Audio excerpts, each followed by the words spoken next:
इस खंड में कृष्णमूर्ति ध्यान मेडिटेशन की गहरी प्रकृति को समझने की बात करते हैं, न कि परंपरागत रूप से कही सुनी बातों के अनुसार, बल्कि यह जानने के लिए कि क्या मन स्वाभाविक रूप से पूर्ण रूप से शांत हो सकता है। वे चेतना, स्मृति, छवि और विचार की भूमिका को लेकर उस शांति की खोज करते हैं। प्रश्नोत्तर के दौरान विभिन्न श्रोताओं द्वारा प्रेम, विवाह, ब्रह्मचर्य, समलैंगिकता, समय, अनुभवों की साझा प्रकृति और शर्तबद्धता जैसे विषयों पर प्रश्न पूछे जाते हैं। कृष्णमूर्ति इन सभी प्रश्नों को उस मूल सत्य की दिशा में मोड़ते हैं कि जब तक हम अपने भीतर गहराई से परिवर्तन नहीं लाते, तब तक बाहर की कोई भी क्रिया शांति नहीं ला सकती।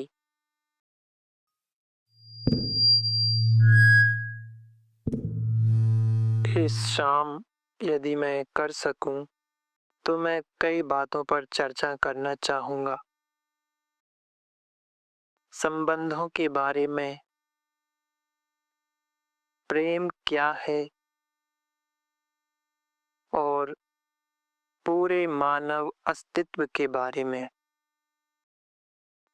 जिसमें हमारी दैनिक जीवनचर्या, विशाल समस्याएं, संघर्ष, सुख और भय और वह अत्यंत असाधारण बात जिसे मृत्यु कहा जाता है, सब समाहित है। जैसा कि हम पिछले दिन कह रहे थे, मुझे लगता है कि इसे एक सिद्धांत या कोई कल्पनात्मक मनोरंजन विचार के रूप में नहीं, बल्कि एक वास्तविक तथ्य के रूप में समझना आवश्यक है कि हम ही संसार हैं और संसार ही हम हैं। हम संसार हैं और संसार हम में से हर एक है। और इस बात को महसूस करना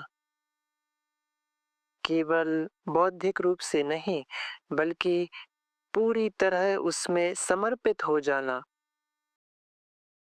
यह न केवल एक गहरी जिम्मेदारी की भावना लाता है, बल्कि एक ऐसी क्रिया उत्पन्न करता है जो खंडित नहीं होती, बल्कि संपूर्ण होती है। मुझे लगता है हम अक्सर यह भूल जाते हैं कि हमारा समाज, वह संस्कृति जिसमें हम रहते हैं, जिसमें हम पले बड़े हैं, जिसने हमें ढाला है, वह मानव प्रयास, मानव संघर्ष, मानव दुख और पीड़ा का परिणाम है। और यह संस्कृति, यह व्यक्ति और समाज हम में से प्रत्येक है। हम उससे अलग नहीं हैं। अब इस बात को महसूस करने के लिए केवल एक विचार के रूप में नहीं, बल्कि इसकी वास्तविकता को समझने के लिए हमें इस बात की जांच करनी होगी कि संबंध क्या होता है।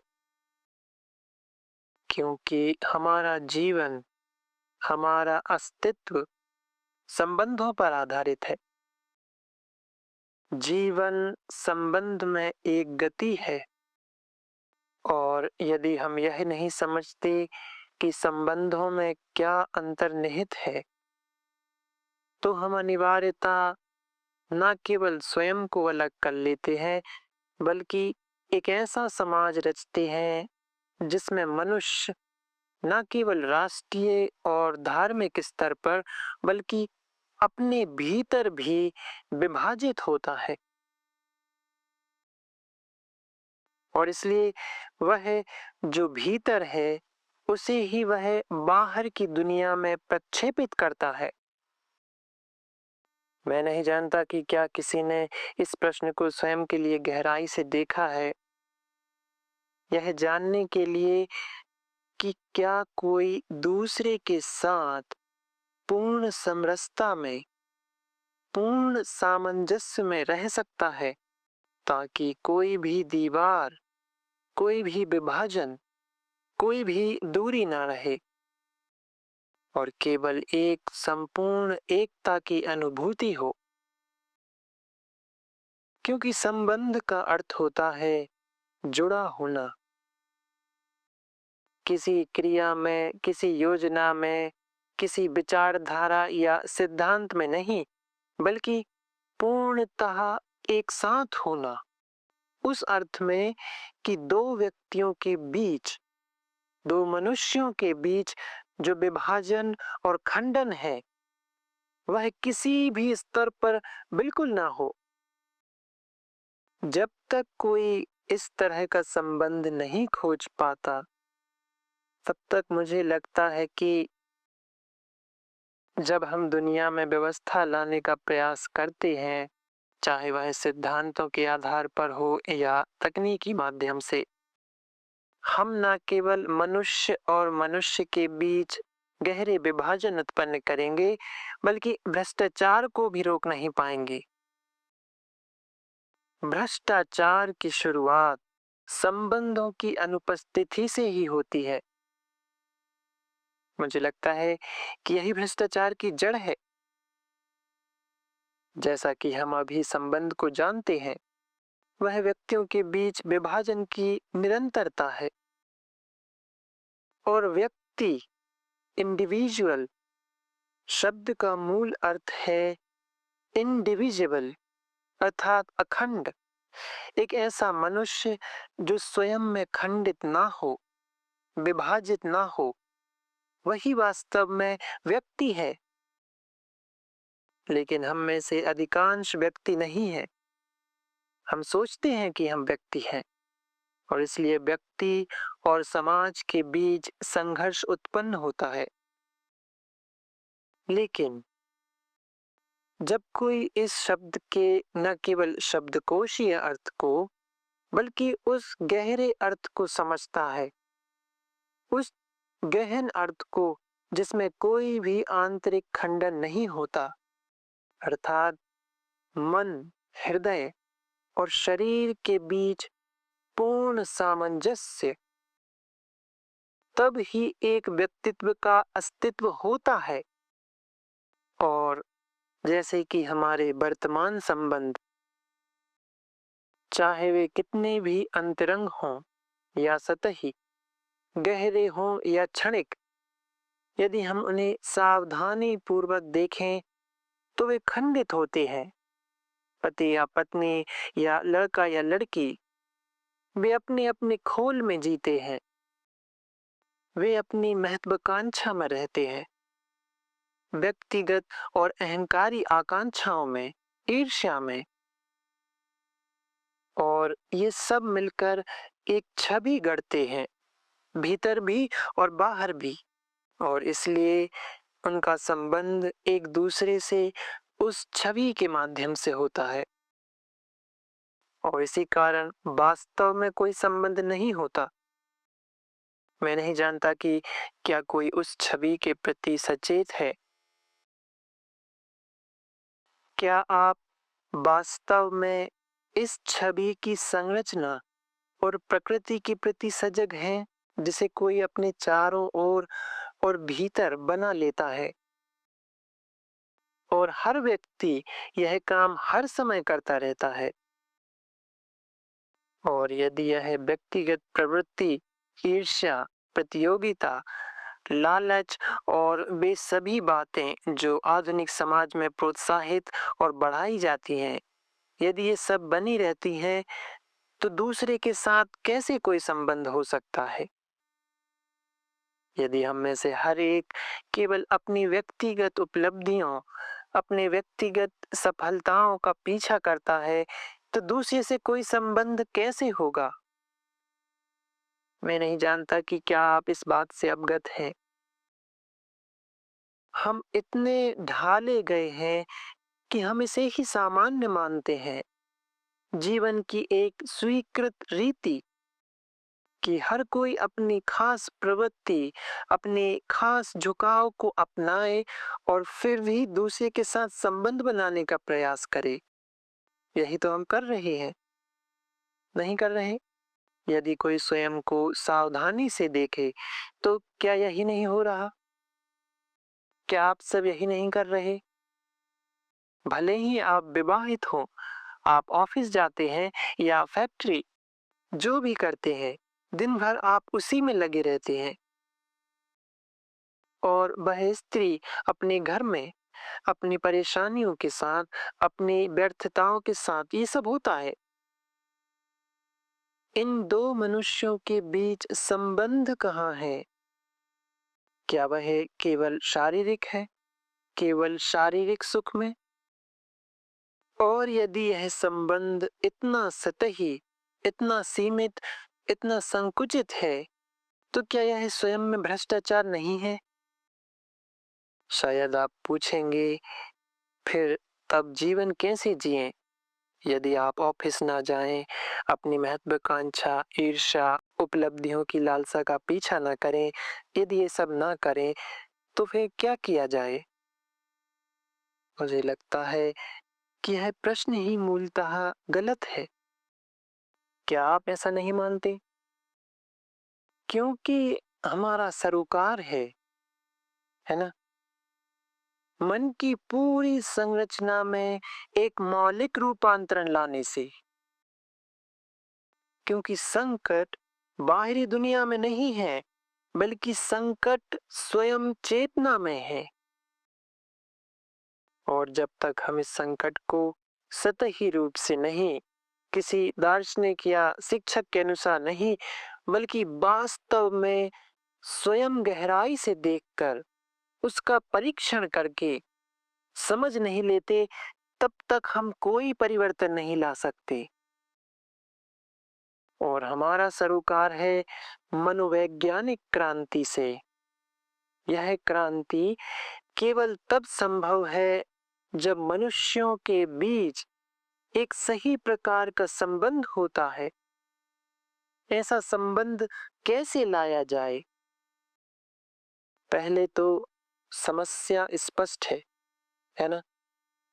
यदि मैं विवाहित हूँ, मेरी जिम्मेदारियां हैं, बच्चे वगैरह, मैं ऑफिस जाता हूँ या किसी काम पर और अपना पूरा दिन वहीं बिताता हूँ। कृपया इस समस्या को मेरे साथ साझा करें। क्या आप करेंगी? यह आपकी समस्या है, मेरी नहीं। यह आपका जीवन है, मेरा नहीं। यह आपका दुख, आपकी उलझने, आपकी चिंता, आपका अपराध बोध, दुख का वह भारी बोझ, यही जीवन है, वही यह संघर्ष है। यदि आप केवल विवरण को सुनते हैं, तो आप पाएंगे कि आप केवल सतह पर तैर रहे हैं और किसी भी समस्या का समाधान नहीं कर रहे।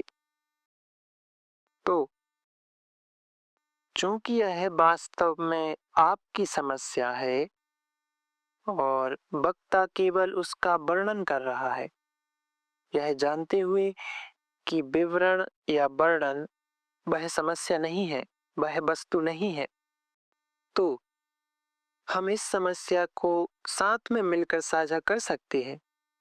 और वह यह है कि इतने भारी उथल पुथल, अस्त व्यस्तता, घृणा, युद्ध, विनाश, प्रदूषण और इन भयानक बातों के बीच जो संसार में चल रही हैं, आप और मैं, मनुष्य, सही संबंध कैसे पा सकते हैं? इसे जानने के लिए ऐसा लगता है कि पहले हमें यह देखना होगा कि वास्तव में क्या हो रहा है। जो वास्तव में है, उसे देखना, ना कि जो हम देखना चाहते हैं कि ऐसा होना चाहिए, या अपने संबंध को भविष्य की किसी कल्पना में ढालने की कोशिश करना, बल्कि जो अभी है उसे ही देखना। और जो अभी है, उस तथ्य, उस सच्चाई, उस वास्तविकता को देखने से ही तब यह संभावना उत्पन्न होती है कि परिवर्तन लाया जा सकता है। जैसा कि हमने पिछले दिन कहा था, जब परिवर्तन की संभावना होती है तो उसमें बड़ी ऊर्जा होती है, और जो ऊर्जा को नष्ट करता है वह यह विचार है कि परिवर्तन संभव ही नहीं है। इसलिए हमें अपने संबंध को वैसा देखना होगा जैसा वह अभी है, प्रतिदिन की वास्तविकता में। और जब हम उसे देखते हैं जैसा वह है, तभी हम यह खोज सकते हैं कि उस वास्तविकता में परिवर्तन कैसे लाया जा सकता है। तो हम वर्णन कर रहे हैं कि वास्तव में क्या है, और वह यह है कि हर व्यक्ति अपने अपने संसार में जी रहा है। अपनी महत्वाकांक्षा, लोभ, भय, सफलता की इच्छा में जो कुछ भी चल रहा है, आप जानते हैं। हम एक दूसरे से मिलते हैं, पति पत्नी या लड़का लड़की बिस्तर में, और उसी को हम प्रेम कहते हैं। जबकि जीवन अलग अलग अलगाव में जीते हैं, अपने चारों ओर एक प्रतिरोध की दीवार बना लेते हैं, स्वकेंद्रित गतिविधि में लगे रहते हैं। हर कोई मानसिक रूप से सुरक्षा चाहता है, हर कोई दूसरे पर आश्रित होता है, सांत्वना के लिए, सुख के लिए, संगति के लिए, क्योंकि हर व्यक्ति भीतर से गहराई से अकेला है। हर कोई चाहता है कि उसे प्रेम मिले, उसका ख्याल रखा जाए, और हर कोई दूसरे पर प्रभुत्व जमाना चाहता है। इसे देखना, जो कि स्पष्ट रूप से देखा जा सकता है यदि आप स्वयं को देखें, तो प्रश्न उठता है, क्या कोई संबंध वास्तव में है भी? और चूंकि दो मनुष्यों के बीच कोई वास्तविक संबंध नहीं होता, भले ही उनके बच्चे हों, घर हो, फिर भी वे वास्तव में जुड़े नहीं होते। यदि उनका कोई साझा प्रोजेक्ट है, कोई कार्य है जो वे साथ कर रहे हैं, तो वही उन्हें एक साथ बनाए रखता है, लेकिन वह संबंध नहीं है।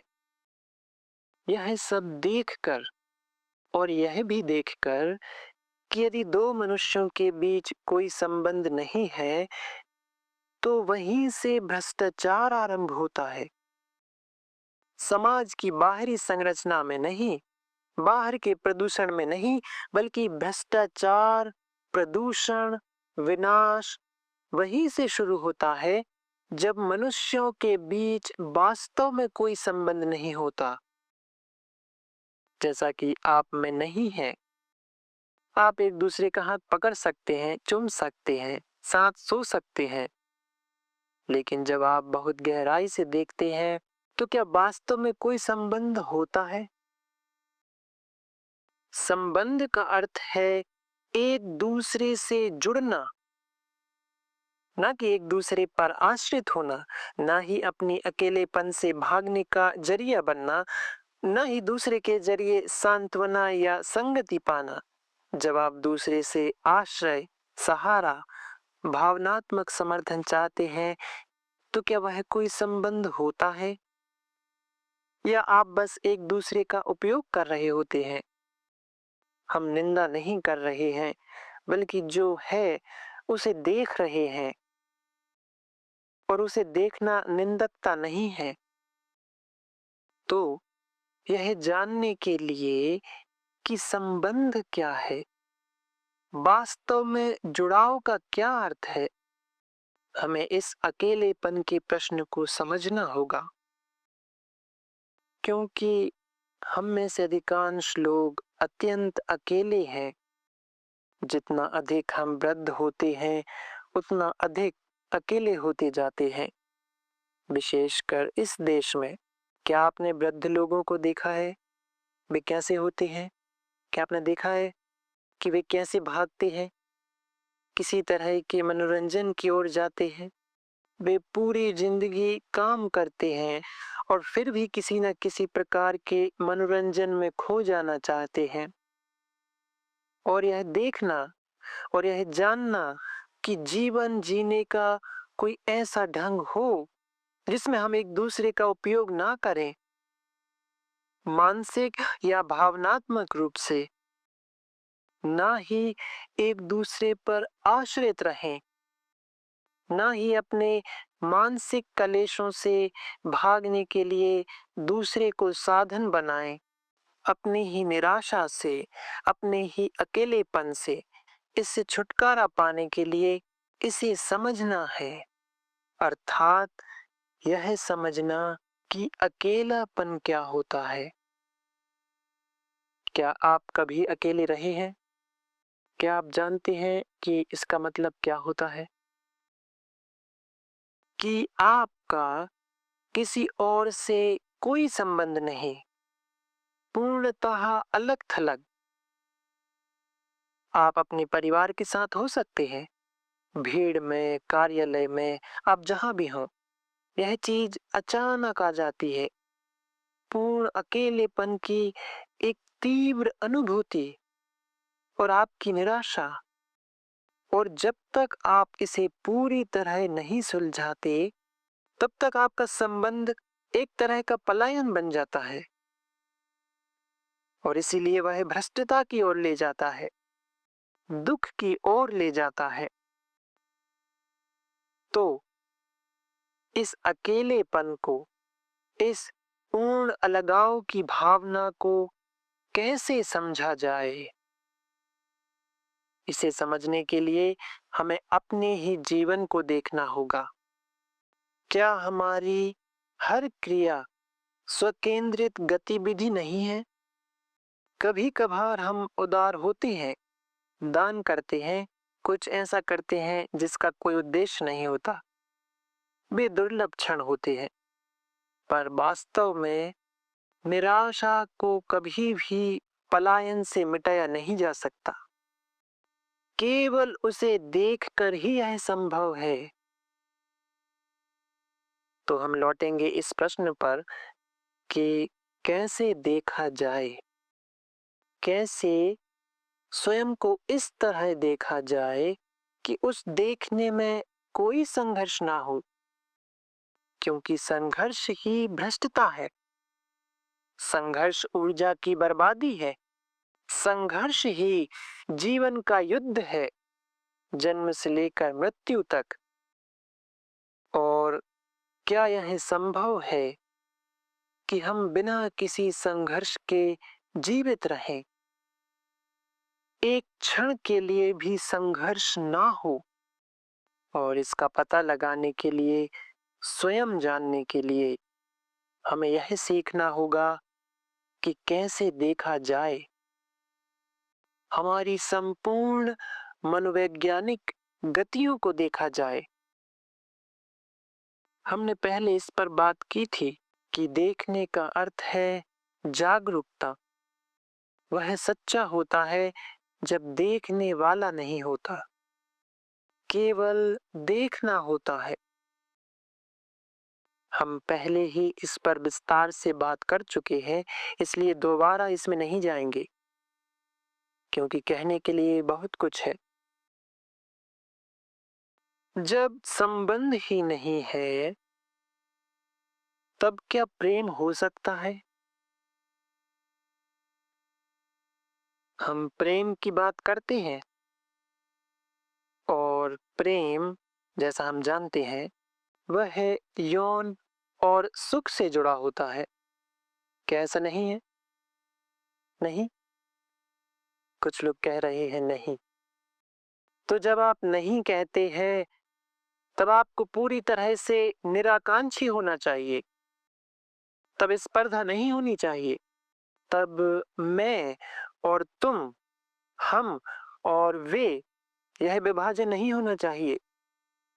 ना ही राष्ट्रीयता का विभाजन, ना ही विश्वास का, और ना ही वह विभाजन जो विश्वास द्वारा उत्पन्न होता है, ना ही वह विभाजन जो ज्ञान द्वारा उत्पन्न होता है, तब ही, केवल तब ही आप कह सकते हैं कि आप प्रेम करते हैं। परंतु अधिकांश लोगों के लिए प्रेम यौन और सुख से जुड़ा हुआ होता है, और उससे जो पीड़ा आती है, जलन, ईर्ष्या, विरोध, आप जानते हैं एक पुरुष और स्त्री के बीच क्या कुछ होता है। जब वह संबंध सच्चा नहीं होता, वास्तविक, गहरा, पूर्ण, समरस नहीं होता, तब इस संसार में शांति कैसे हो सकती है? तब युद्ध का अंत कैसे हो सकता है? इसलिए संबंध सबसे अधिक, या शायद सबसे महत्वपूर्ण बात है जीवन में। इसका अर्थ है यह समझना कि प्रेम क्या है। निस्संदेह प्रेम की अनुभूति होती है अजीब तरीके से, अजीब ढंग से, बिना उसे खोजे।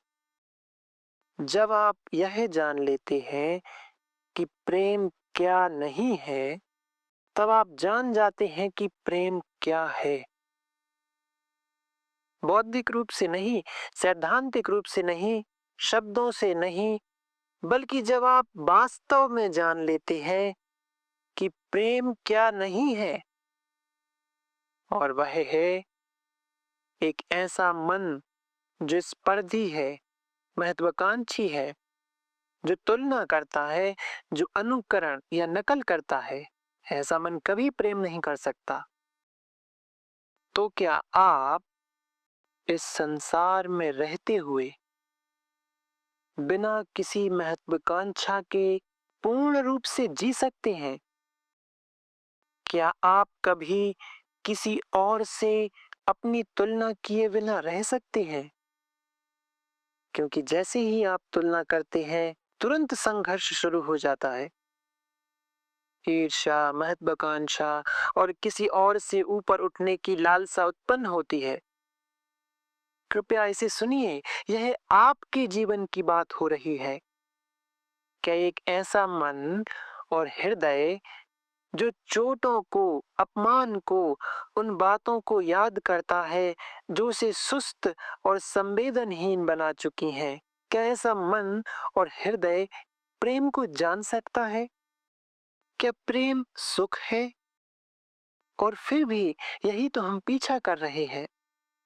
चाहे वह जागरूक हो या अचेतन, हमारे देवता सुख के परिणाम हैं।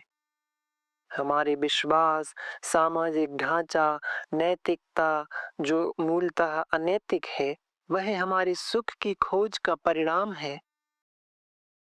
और जब आप कहते हैं मैं किसी से प्रेम करता हूं, क्या वह प्रेम है? उसका अर्थ है कोई अलगाव नहीं, कोई आधिपत्य नहीं, कोई आत्म केंद्रित गतिविधि नहीं।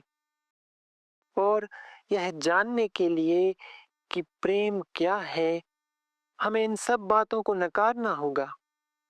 नकारना इस अर्थ में कि इन बातों की असत्यता को देखना होगा। जब आप किसी झूठ को देख लेते हैं जिसे आपने सत्य, स्वाभाविक, मानवीय समझकर स्वीकार कर रखा था, तो आप कभी उसमें वापस नहीं जाते। जब आप किसी जहरीले सांप या खतरनाक जानवर को पहचान लेते हैं, तो आप फिर कभी उसके साथ नहीं खेलते, फिर कभी उसके पास नहीं जाते। ठीक उसी तरह जब आप देख लेते हैं कि प्रेम इन बातों में नहीं है, वास्तव में उसे देखते हैं, महसूस करते हैं, उसे देखते हैं जैसे कोई वस्तु को चबाकर समझता है, उसके साथ जीते हैं, पूरी तरह उसमें समर्पित होते हैं, तब आप जान जाते हैं कि प्रेम क्या है। तब आप जानेंगे कि करुणा क्या है, जिसका अर्थ होता है सभी के लिए एक गहरी करुणा, एक तीव्र संवेदनशीलता। और हमारे पास करुणा नहीं है, हमारे पास है वासना, हमारे पास है सुख। शब्द करुणा, इसकी जड़ पीड़ा से आती है। हम सब ने किसी न किसी रूप में पीड़ा अनुभव की है। किसी प्रियजन को खोने की पीड़ा, स्वयं पर दया करने की पीड़ा, मानव जाति की सामूहिक और व्यक्तिगत पीड़ा। हम जानते हैं कि पीड़ा क्या है। किसी ऐसे व्यक्ति की मृत्यु जिससे आप सोचते हैं कि आपने प्रेम किया था, और जब हम उस पीड़ा के साथ पूर्ण रूप से रहते हैं, बिना किसी पलायन के, बिना किसी तर्क के, बिना किसी माध्यम से, शब्दों से या क्रिया से उससे भागे बिना, जब आप पूरी तरह उस पीड़ा के साथ रहते हैं, जब बिल्कुल भी विचार की कोई हलचल ना हो, तब आप पाएंगे कि उस पीड़ा से करुणा उत्पन्न होती है। और तब उस करुणा में प्रेम की गुणवत्ता होती है, क्योंकि प्रेम में कोई पीड़ा नहीं होती। जब आप इस संपूर्ण अस्तित्व के प्रश्न को समझ लेते हैं, उस टकराव, संघर्ष, वह जीवन जो हम जीते हैं, इतना खाली, इतना निरर्थक, और बुद्धिजीवी इसको कोई अर्थ देने की कोशिश करते हैं, जीवन को कोई महत्व देने की कोशिश करते हैं। और हम भी जीवन में कोई महत्व, कोई अर्थ खोजना चाहते हैं, क्योंकि जैसा जीवन हम जीते हैं उसमें वास्तव में कोई अर्थ नहीं होता है ना। लगातार संघर्ष, अंतहीन काम, दुख, पीड़ा और जो झंझटें हम झेलते हैं, यह सब वास्तव में एक आदत बन गया है। लेकिन इस अस्तित्व का वास्तविक अर्थ जानने के लिए हमें मृत्यु के अर्थ को भी समझना होगा, क्योंकि जीना और मरना एक साथ है, ये दो अलग अलग चीजें नहीं है। इसलिए हमें पूछना चाहिए कि मरने का अर्थ क्या है, क्योंकि वह हमारे जीने का ही हिस्सा है। कोई ऐसी चीज नहीं जो दूर भविष्य में घटेगी, जिससे बचा जा सके। इसे केवल तब देखा जाए जब कोई गंभीर रूप से बीमार हो, या वृद्धावस्था में, या किसी दुर्घटना में, या युद्ध के दौरान मैदान में मरे। यह हमारे रोजमर्रा के जीवन का ही हिस्सा है। जैसे कि बिना किसी टकराव के जीना हमारे जीवन का हिस्सा होना चाहिए, वैसे ही यह जानना भी जीवन का हिस्सा है कि प्रेम क्या है। यह सब हमारे अस्तित्व का भाग है। हमारे पूरे अस्तित्व का क्षेत्र केवल मृत्यु में समाप्त नहीं होता, इसलिए हमें इसे समझना ही होगा। हम मृत्यु को कैसे समझते हैं? क्या हम उसे समझ सकते हैं जब हम मर रहे हों, आखिरी क्षण में, बेहोश अवस्था में? संभवतः जिस तरह हम जिए हैं, तनावों, भावनात्मक संघर्षों, महत्वाकांक्षा और इच्छाओं के साथ, वे सब मिलकर आखिरी क्षण में स्पष्ट रूप से देखने की क्षमता को नष्ट कर देते हैं। फिर आता है बुढ़ापा, और बुढ़ापे का भय, मस्तिष्क का क्षय और बाकी सब कुछ। इसलिए मृत्यु को अभी समझना जरूरी है, ना कि कल। अगर आप ध्यान दें तो आप पाएंगे कि सोच, ये विचार मृत्यु के बारे में सोचना ही नहीं चाहता। वह कल क्या करना है, पुल कैसे बनाना है, कुछ नया कैसे आविष्कार करना है, बेहतर बाथरूम कैसे बनाना है, इन सब के बारे में सोच सकता है, लेकिन मृत्यु के बारे में नहीं सोचता क्योंकि वह नहीं जानता कि मृत्यु का क्या अर्थ है और क्या मृत्यु का अर्थ विचार के जरिए सोचने से पाया जा सकता है। क्या हम इसे साथ में बांट रहे हैं? कृपया इसे सचमुच में साझा कीजिए। जब हम इसे साथ में साझा करते हैं तब हम इसकी सुंदरता देख पाते हैं। लेकिन अगर आप वहां बस बैठे हुए हैं और वक्ता को बोलते रहने दें, सिर्फ शब्दों को सुने, तब हम इसे साथ में नहीं बांटते। साथ में बांटना एक विशेष गुण मांगता है। ध्यान, स्नेह, प्रेम और मृत्यु एक बहुत गहरा विषय है। और युवा लोग कह सकते हैं, तुम इसकी चिंता क्यों कर रहे हो? क्योंकि यह उनके जीवन का भी हिस्सा है। यह उनके जीवन का भी हिस्सा है, यह जानना कि ब्रह्मचर्य क्या है। यह कहना नहीं कि तुम ब्रह्मचर्य की बात क्यों करते हो, वह तो किसी बूढ़े सन्यासी के लिए है, किसी पुराने पादरी के लिए है। लेकिन यह प्रश्न मनुष्य के लिए हजारों वर्षों से रहा है। यह कोई हाल ही की बात नहीं है, ना ही किसी धर्मगुरु द्वारा गढ़ा गया विचार। यह पिछले 5000 वर्षों से एक प्रश्न रहा है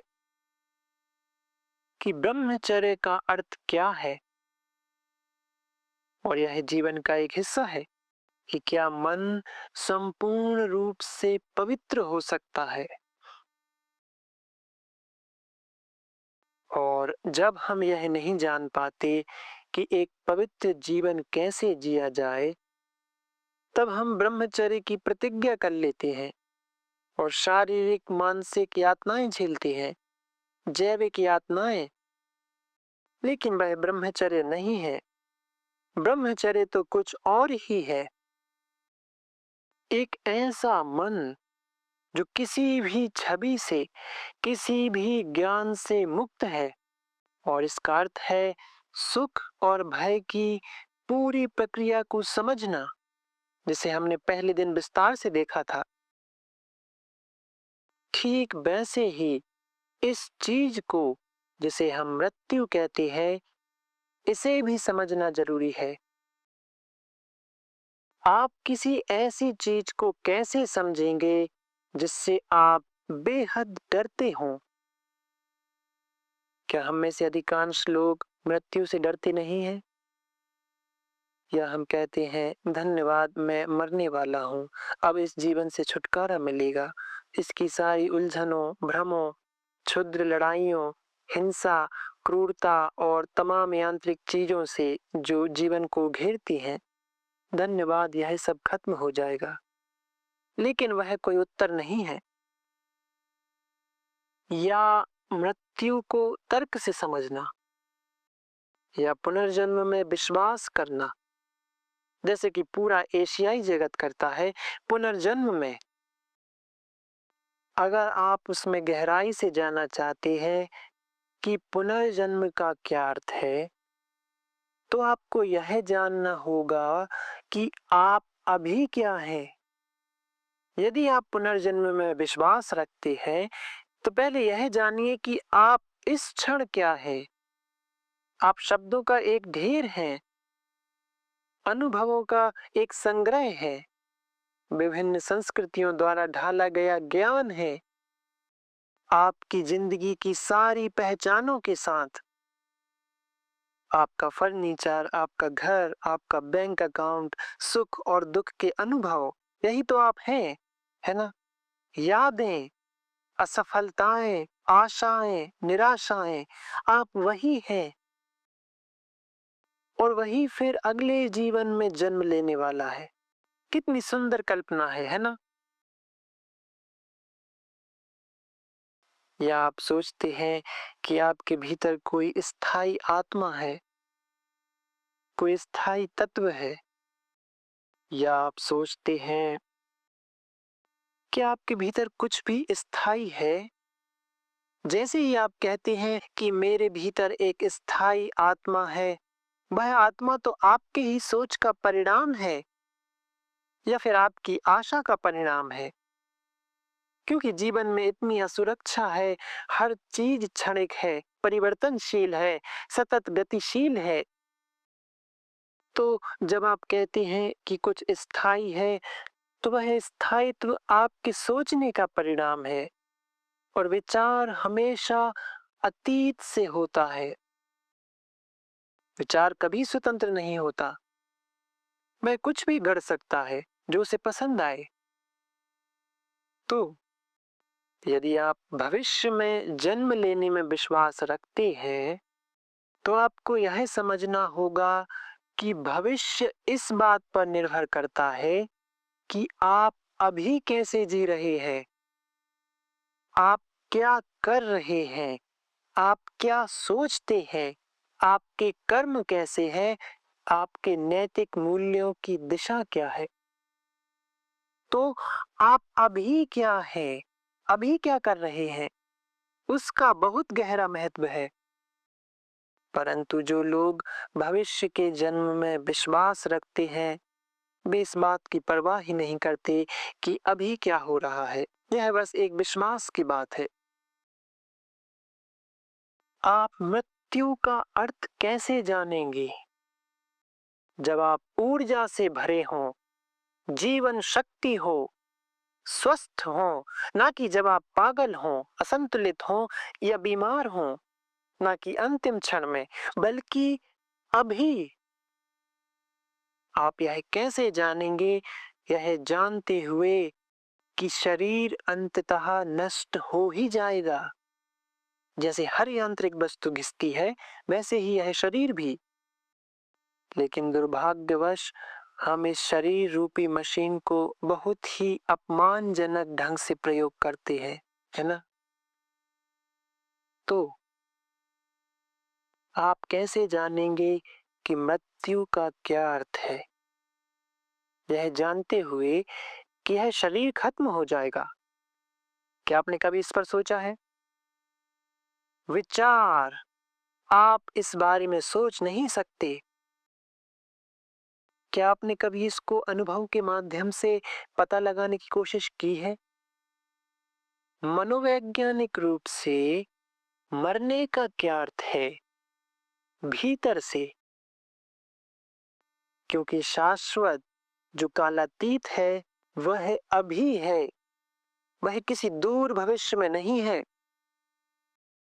और उसे जानने के लिए समय की संपूर्ण प्रक्रिया को समझना जरूरी है।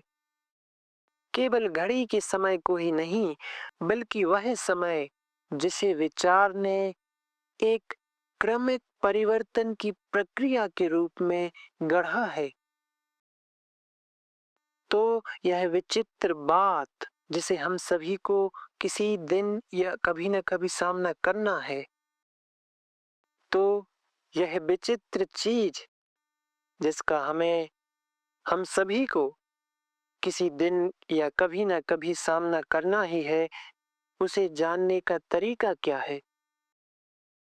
क्या कोई आज मनोवैज्ञानिक रूप से मर सकता है? उस हर चीज के प्रति मरना जिसे आपने अपना माना है। उदाहरण के लिए, अपने सुख के प्रति मर जाना, अपने लगाव से, अपने आश्रय से उसे समाप्त करना, बिना बहस किए, बिना तर्क दिए, बिना टालने के उपाय ढूंढे। क्या आप मेरे प्रश्न को समझते हैं? आप जानते हैं मृत्यु का अर्थ शारीरिक रूप से नहीं, बल्कि मनोवैज्ञानिक रूप से, भीतर से, जिसका अर्थ है उस चीज को समाप्त करना जो निरंतरता लिए हुए है। आप समझ रहे हैं? अपनी महत्वाकांक्षा को समाप्त करना। क्योंकि मृत्यु के समय तो यह होने ही वाला है ना? आप उसे साथ लेकर ईश्वर के पास तो नहीं जा सकते। जब आप वास्तव में मरते हैं, तो आपको कई चीजों को समाप्त करना ही होता है, बिना किसी बहस के। आप मृत्यु से नहीं कह सकते, एक मिनट रुको, मुझे अपना काम पूरा करने दो, मुझे अपनी किताब पूरी करने दो, जो अधूरी रह गई है उसे पूरा कर लूं, जिन्हें मैंने आहत किया है उन्हें ठीक कर लूं। आपके पास समय नहीं होगा। तो यह जानने के लिए कि कैसे जिया जाए अभी, आज, ऐसी जीवन शैली जिसमें हर चीज का अंत हो, जो आपने आरंभ किया उसका अंत अपने कार्यालय का नहीं, जाहिर है, बल्कि भीतर से उस समस्त ज्ञान का अंत जिसे आपने संचित किया है। ज्ञान अर्थात आपका अनुभव, आपकी स्मृतियां, आपके आघात, वेदना, तुलनात्मक जीने की शैली, जहां आप हमेशा स्वयं की किसी और से तुलना करते रहते हैं, उस सब का अंत करना हर दिन, ताकि अगला दिन जब आए तो आपका मन नया हो, तरोताजा हो, मासूमियत भरा हो। और ऐसा मन कभी आहत नहीं हो सकता। यही निष्कलुषता है, यही एक इनोसेंट माइंड है, मासूम मन। तो व्यक्ति को स्वयं खोजना होगा कि मृत्यु का अर्थ क्या है, और इसलिए कोई भय नहीं होता। इसलिए हर दिन एक नया दिन होता है, और मैं यह पूरी गंभीरता से कह रहा हूं, कोई यह कर सकता है ताकि आपका मन और आपकी दृष्टि जीवन को पूरी तरह नया देखे। और वही है शाश्वतता। वह उस मन की गुणवत्ता है जिसने इस कालातीत अवस्था को छुआ है, क्योंकि उसने जाना है कि प्रतिदिन उस हर चीज के प्रति मरना क्या होता है जिसे उसने दिन भर में संचित किया है। और तब उसमें प्रेम होता है, निश्चय ही। प्रेम हर दिन कुछ नया होता है, लेकिन सुख नहीं, सुख की निरंतरता होती है। प्रेम हमेशा नया होता है, और इसलिए वह स्वयं ही अपनी शाश्वतता है। क्या आप कोई प्रश्न पूछना चाहते हैं? यदि पूर्ण वस्तुनिष्ठ आत्म परीक्षण के माध्यम से मुझे यह पता चलता है कि मैं लालची, इंद्रिय प्रवृत्त, स्वार्थी हूँ और इस प्रकार, तो मैं कैसे जानूं कि इस प्रकार जीना अच्छा है या बुरा, जब तक मेरे पास पहले से अच्छे की कोई पूर्व कल्पना ना हो। और यदि वह पूर्व कल्पना है तो वह अब भी आत्मनिरीक्षण से उत्पन्न हो सकती है। बिल्कुल सही। फिर मुझे एक और कठिनाई आती है। आप साझेदारी में विश्वास करते हैं, लेकिन साथ ही आप कहते हैं कि दो प्रेमी या पति पत्नी को अपने प्रेम को एक दूसरे को सांत्वना देने पर आधारित नहीं करना चाहिए। मुझे इसमें कोई गलत बात नहीं लगती, यह भी तो साझेदारी है। ठीक है। वे कहते हैं मनुष्य के पास अच्छे की कोई धारणा होनी चाहिए, अन्यथा वह सारी महत्वाकांक्षा, लोभ, ईर्ष्या आदि को क्यों छोड़े। यह उस पहले प्रश्न का हिस्सा है। आपके पास अच्छाई का कोई सिद्धांत होना चाहिए, अच्छाई का कोई सूत्र।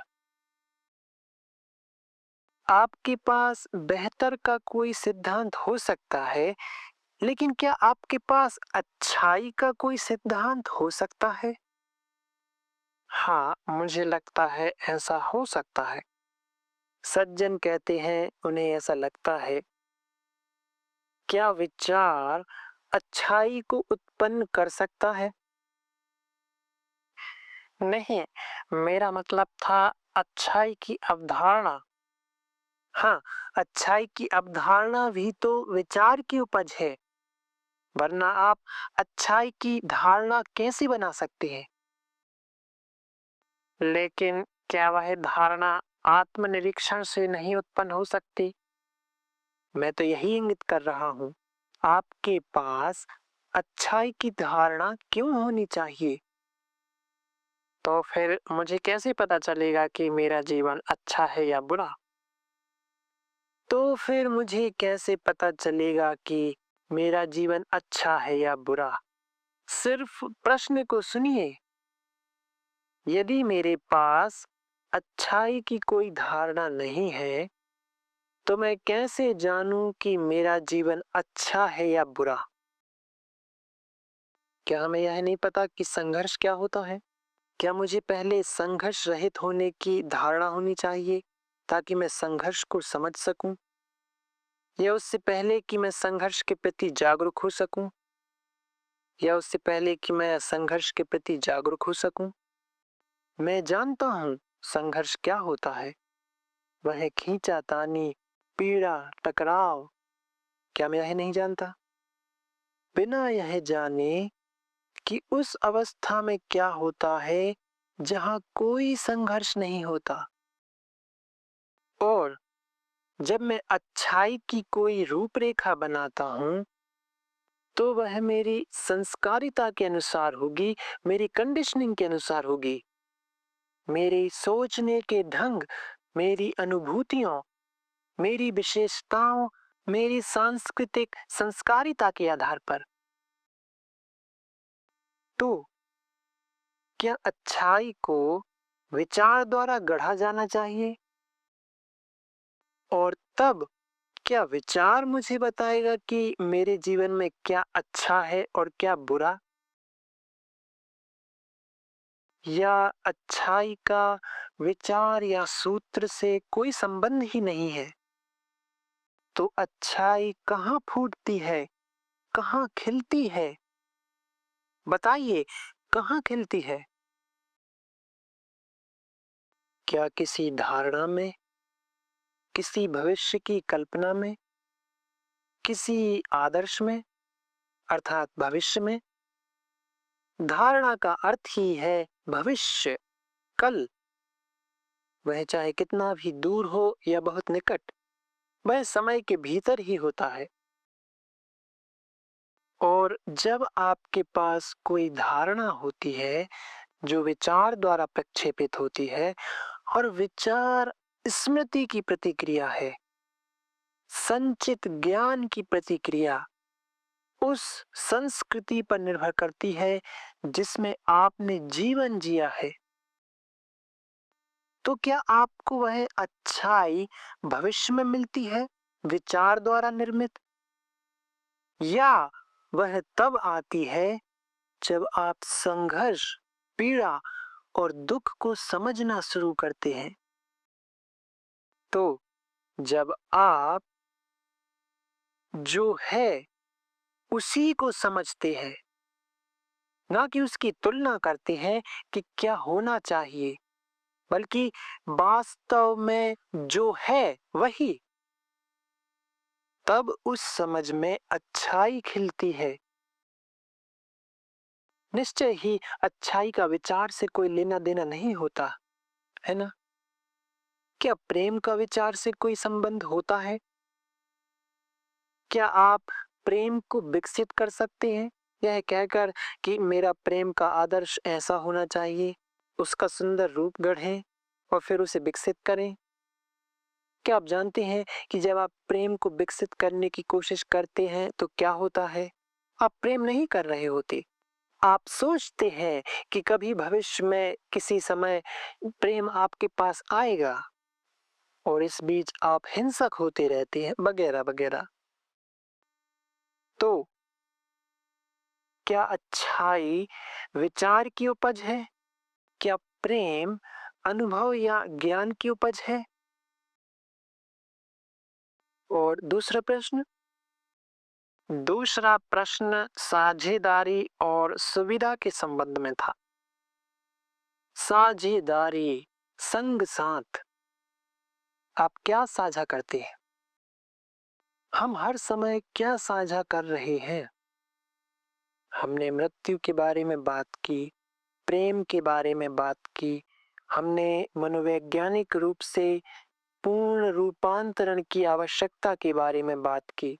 एक पूरी तरह से नया परिवर्तन, पुराने ढांचे में ना जीना, सूत्रों के संघर्ष, पीड़ा, अनुकरण, नकल, अनुकूलन के पुराने ढांचे में, जिसमें मनुष्य सहस्त्राब्दियों से जीता आया है और इस अद्भुत किंतु अस्त व्यस्त संसार का निर्माण किया है।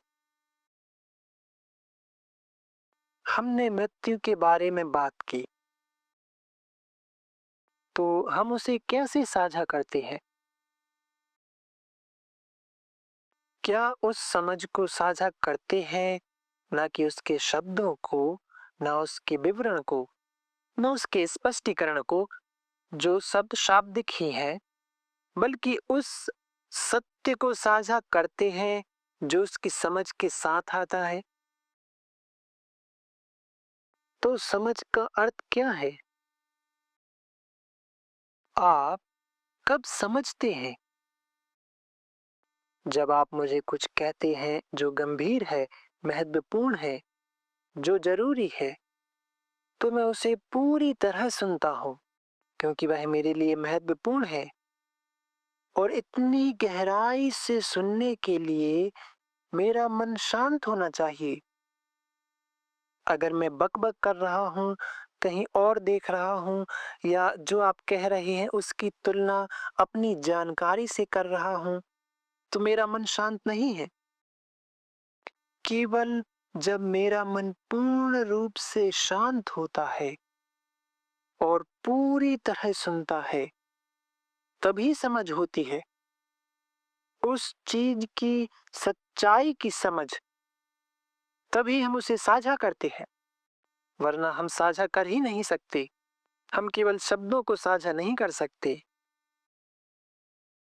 हम किसी चीज की सच्चाई को तभी साझा कर सकते हैं जब आप और मैं उस सच्चाई को एक साथ देख पाए। और वह देखा जा सकता है केवल तब जब आपका मन पूर्ण रूप से देखने के लिए समर्पित हो। किसी मित्र के साथ सूर्यास्त की सुंदरता को साझा करना, सुंदर पहाड़ियों को देखना, उनकी छाया, चांदनी, आप उसे कैसे साझा करते हैं?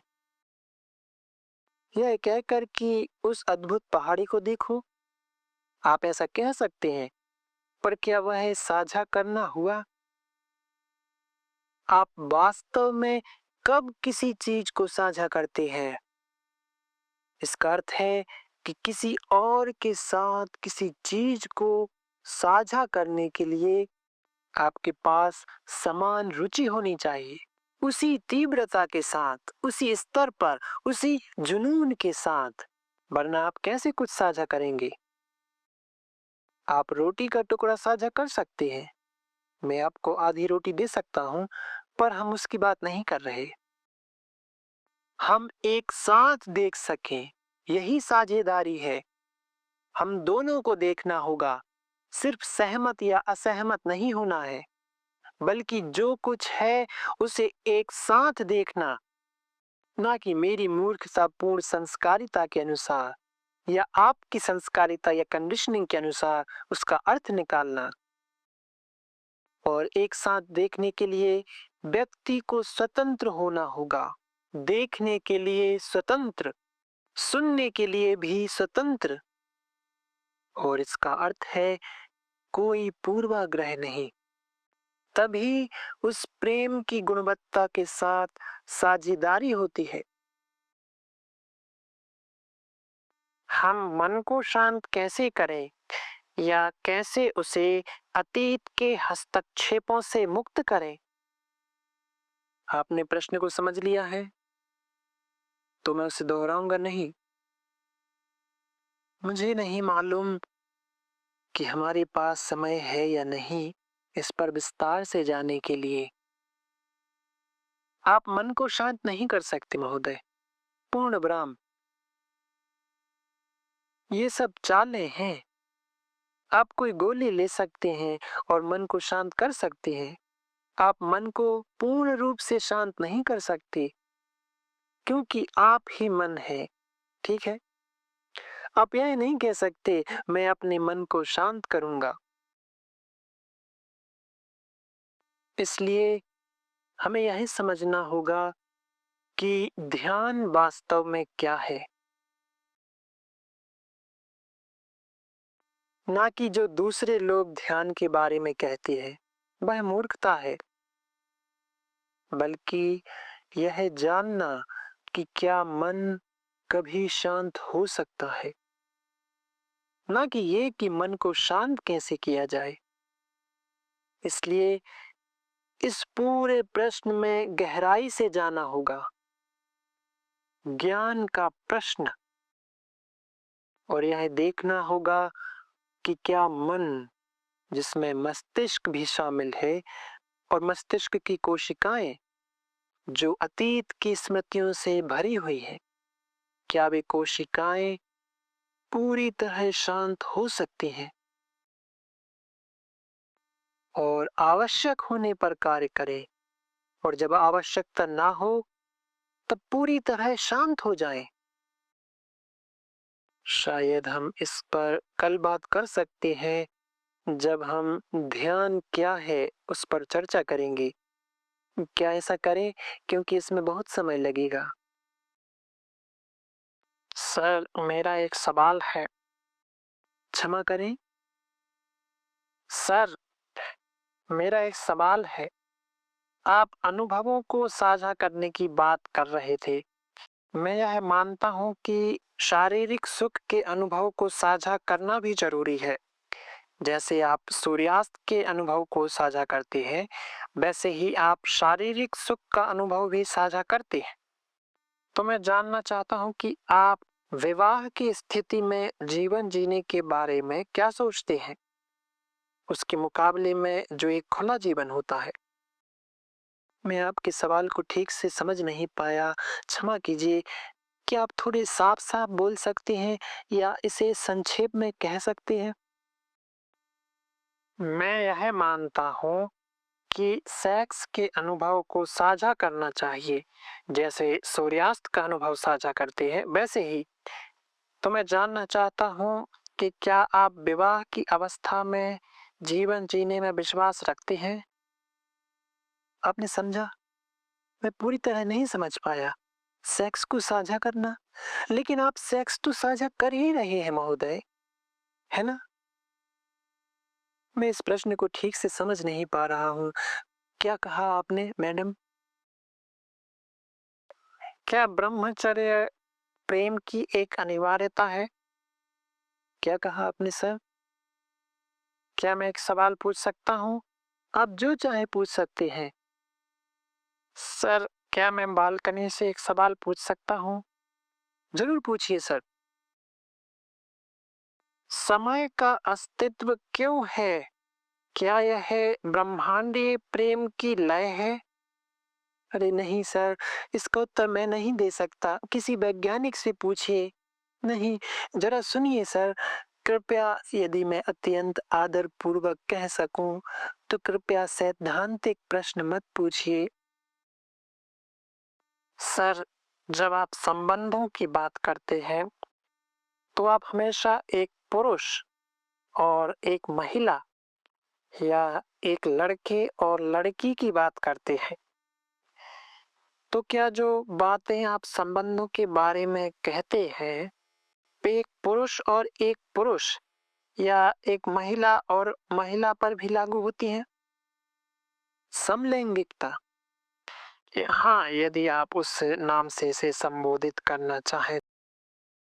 जब हम प्रेम की बात कर रहे हैं, चाहे वह पुरुष पुरुष हो, महिला महिला हो या पुरुष महिला, हम किसी विशेष प्रकार के संबंध की बात नहीं कर रहे हैं।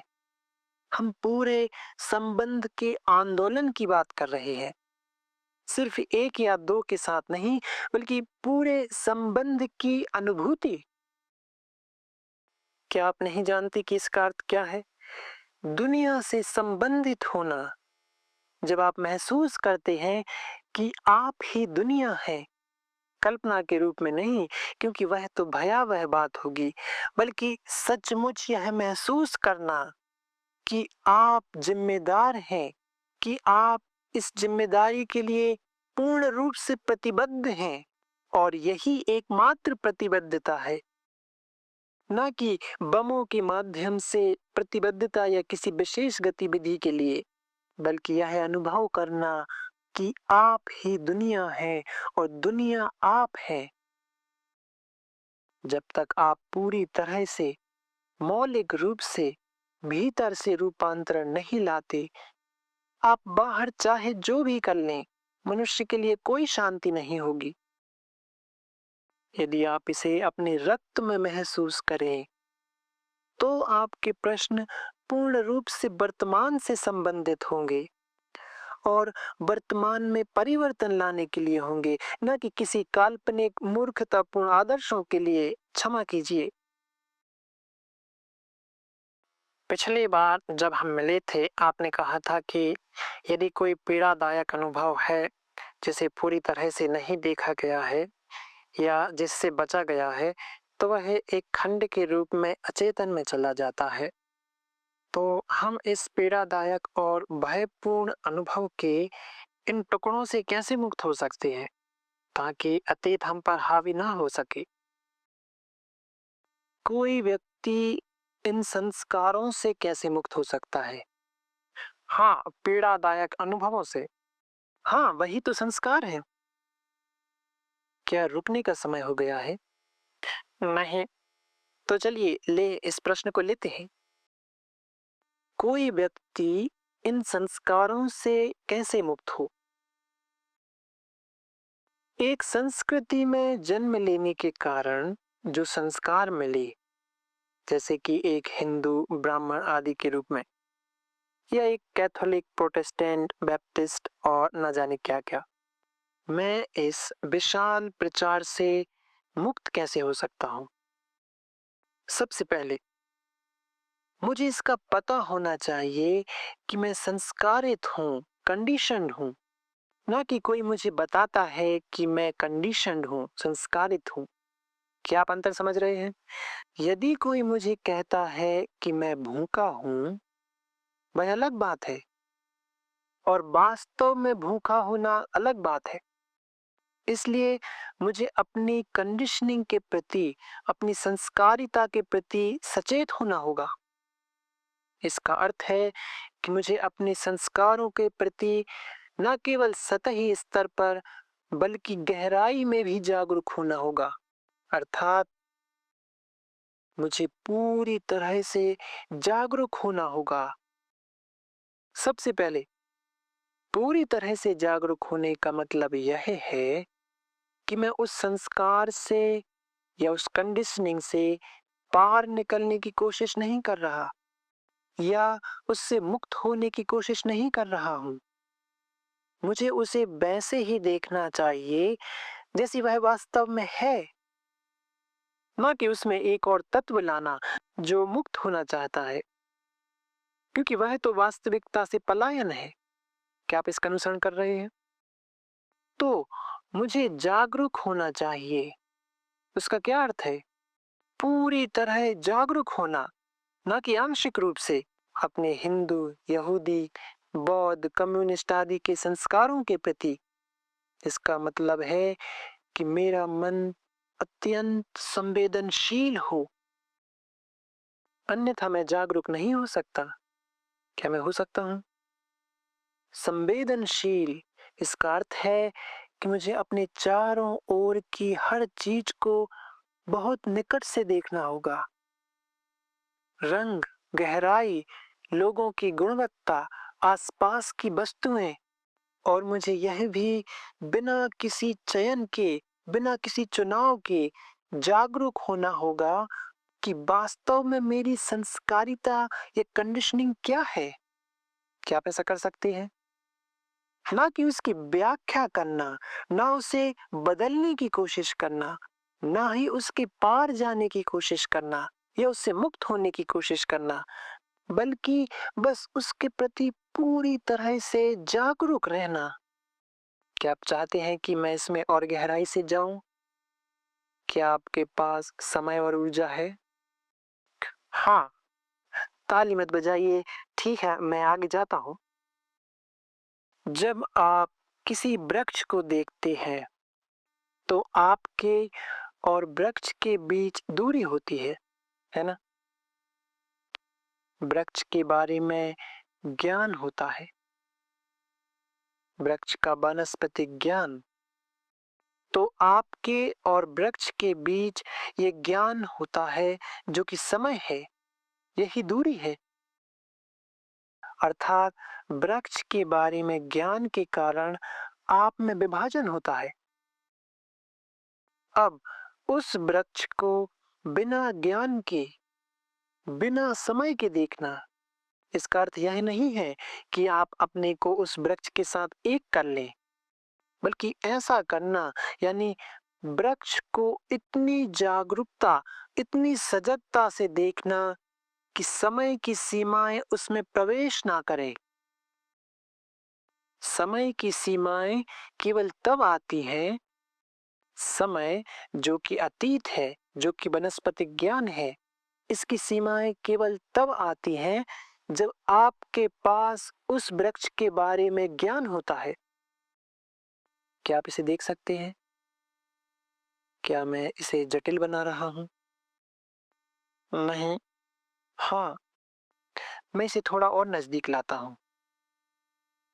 अपनी पत्नी को या अपने मित्र को या लड़के लड़की, पुरुष और पुरुष जो भी हो, को देखना। कृपया समय बर्बाद मत कीजिए हंसकर, इसका कोई अर्थ नहीं है।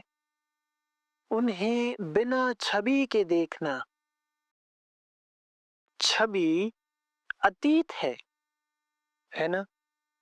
वह अतीत जिसे विचार ने निर्मित किया है, जैसे कि चिढ़ना, दबाव डालना, हावी होना, अपमान, वो सब वह छवियां जो हम एक दूसरे के बारे में बनाते हैं, सुखद अनुभव आदि। अब किसी को बिना छवि के देखना, वही छवि है जो अलग करती है, वही छवि दूरी होती है, समय लाती है। तो छवि वही ज्ञान है जो आपने अतीत के रूप में इकट्ठा किया है। अब उस वृक्ष को, फूल को, बादल को, पत्नी को, पति को, लड़के को, पुरुष और पुरुष को बिना छवि के देखना। अगर आप ऐसा कर सकते हैं तो आप अपनी संस्कारिता को पूरी तरह देख सकते हैं। तब आप उसे ऐसे चित्त से देखेंगे जो अतीत से मलिन नहीं है, विकृत नहीं है। और इसलिए ऐसा चित्त स्वयं ही संस्कारिता या कंडीशनिंग से मुक्त है।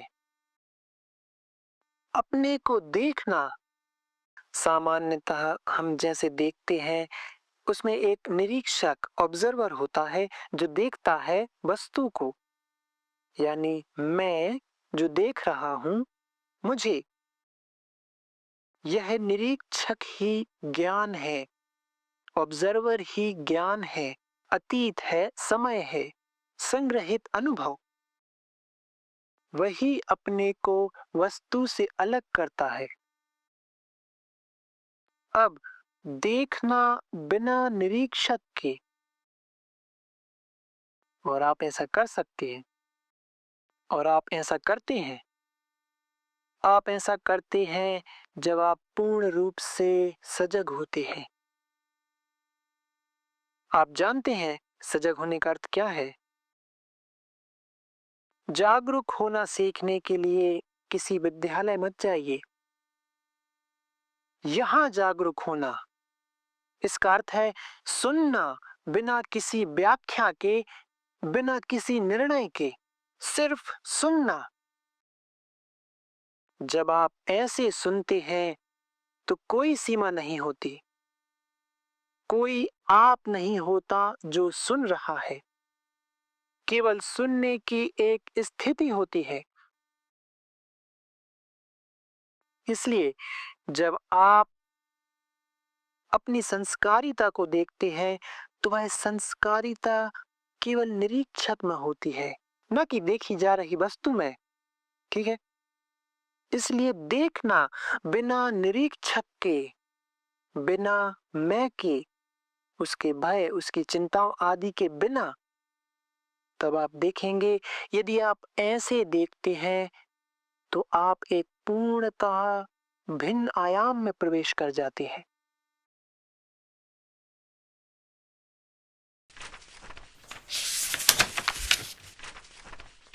ध्यान क्या है? यह दूसरों के कहे अनुसार समझना व्यर्थ है। आवश्यक यह है कि क्या मन कभी स्वाभाविक रूप से पूर्णतः शांत हो सकता है, ना कि उसे शांत करने की किसी उपाय से। यह समझने के लिए ज्ञान और मस्तिष्क की प्रकृति को पूरी तरह देखना होगा। मस्तिष्क की वे कोशिकाएं जो अतीत की स्मृतियों से भरी हैं, क्या वे शांत रह सकती हैं और जरूरत पड़ने पर ही क्रियाशील हों? कृष्णमूर्ति सुझाव देती है कि इस पर और विस्तार से ध्यान के संदर्भ में अगले दिन बात की जा सकती है, क्योंकि यह एक गहरी बात है। इसके बाद एक और प्रश्न आता है, क्या जो बातें संबंधों को लेकर कही जाती हैं वे केवल पुरुष स्त्री तक सीमित हैं, या वे पुरुष पुरुष और स्त्री स्त्री संबंधों पर भी लागू होती हैं? कृष्णमूर्ति स्पष्ट करती है कि जब हम प्रेम की बात करते हैं तो वह किसी विशेष रूप से रिश्ते की बात नहीं है, वह संपूर्ण संबंध की एक गति है।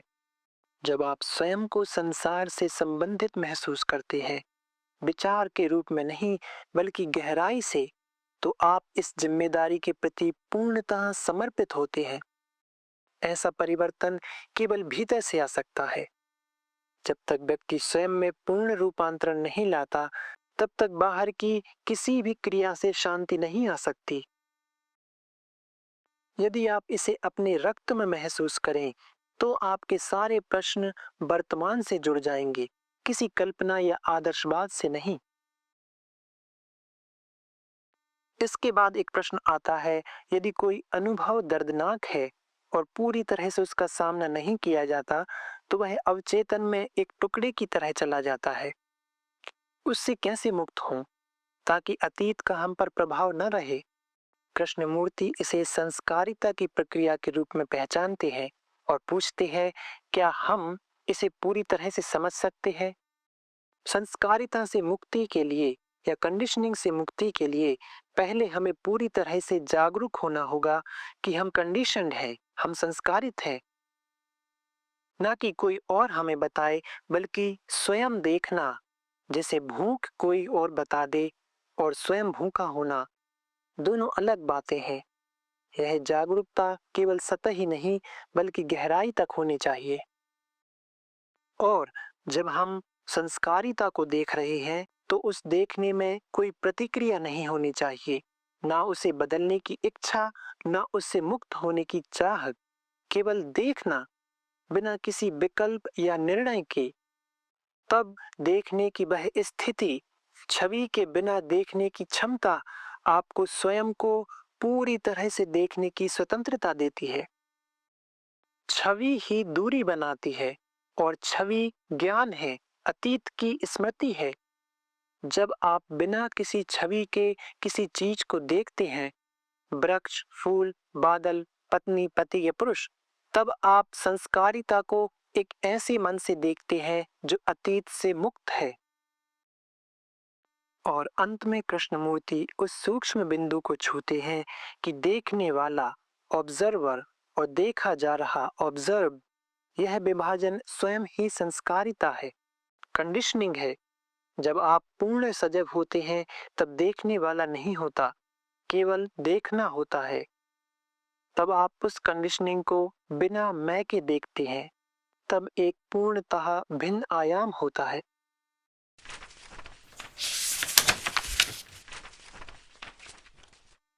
ध्यान कोई विधि नहीं है।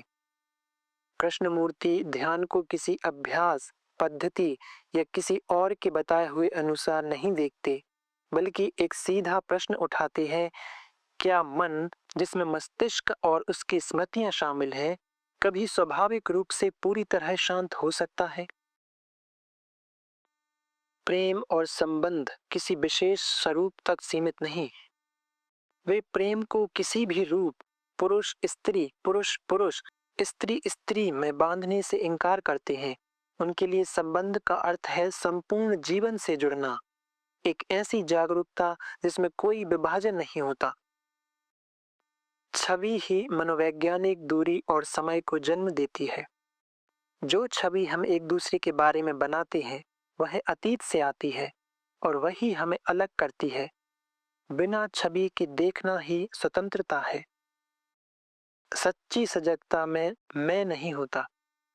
जब हम पूरी सजगता से देखते हैं, तब देखने वाला और देखा गया, यह विभाजन समाप्त हो जाता है। यह सजगता बिना निर्णय, बिना चयन की होती है और यही चित्त की वास्तविक स्वतंत्रता है। अतीत को टुकड़ों में नहीं, संपूर्णता में देखना ही मुक्ति है। दुखद अनुभव जब टुकड़ों में छिप जाते हैं, तो वे कंडीशनिंग बन जाते हैं, संस्कारिता बन जाते हैं। उन्हें संपूर्णता से बिना छेड़छाड़ के देखना, वही उन्हें मुक्त करता है।